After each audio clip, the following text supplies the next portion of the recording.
Qualcomm might be preparing one of its biggest Snapdragon launches ever, and honestly, this is getting really interesting.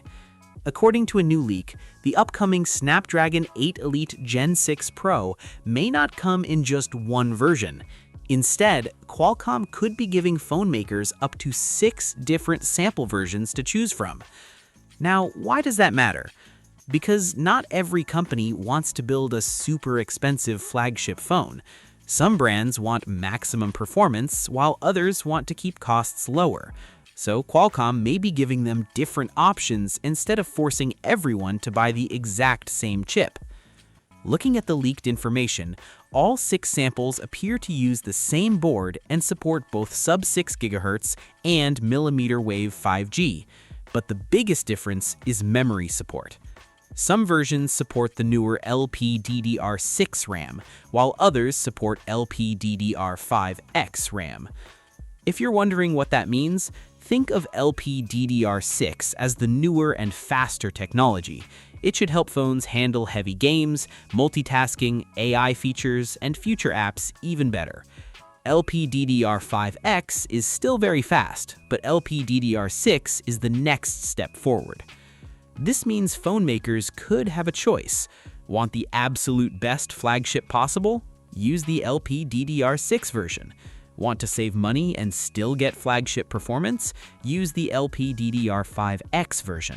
And that could be a very smart move from Qualcomm. The leak also suggests Qualcomm may be creating different performance levels of the Snapdragon 8 Elite Gen 6 Pro. In simple terms, not every chip may run at the exact same speed. Some versions could have higher CPU and GPU clock speeds, while other versions could be slightly slower. Most users probably won't notice a huge difference in everyday use. Your apps will still open quickly, games will still run smoothly, and the phone will still feel fast. But for phone manufacturers, a slightly slower version could cost less money. So instead of paying top dollar for the fastest chip, they could choose a lower-priced version and make their phones more affordable. This is actually similar to what Apple has been doing for years. Some Apple chips have more GPU cores than others, creating different performance levels even though they come from the same family. Qualcomm may be trying something similar here. Another interesting part of the leak is storage. The highest-end Snapdragon 8 Elite Gen 6 Pro devices are rumored to support UFS 5.0 storage. This is expected to be faster than current storage technology, meaning apps could load quicker, games could start faster, and file transfers could become even smoother. But there is a catch: the cost. Reports suggest the Snapdragon 8 Elite Gen 6 Pro could be Qualcomm's first 2nm smartphone chip, and making chips on a 2nm process is extremely expensive. That means flagship phones using the very best version of this chip, combined with LPDDR6 RAM and UFS 5.0 storage, could be incredibly costly. We're talking about the kind of phones that brands use to show off everything they can do, the true no-compromises flagship experience. Meanwhile, other companies may choose cheaper versions with LPDDR5X RAM and slightly lower clock speeds to keep prices under control. And honestly, that might be good news for buyers.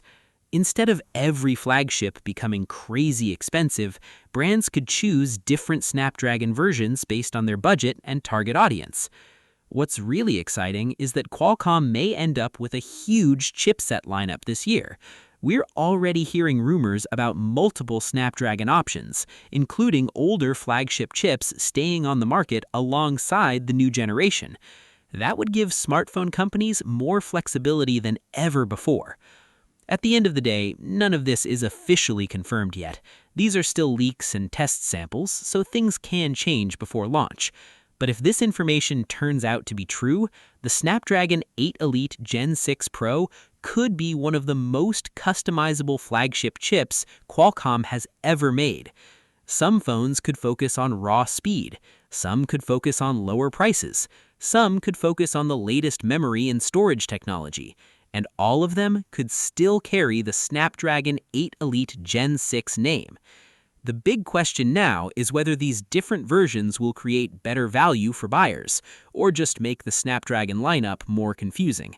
We'll have to wait for Qualcomm's official announcement to find out. But one thing is clear, this year's flagship smartphone battle is already starting to heat up.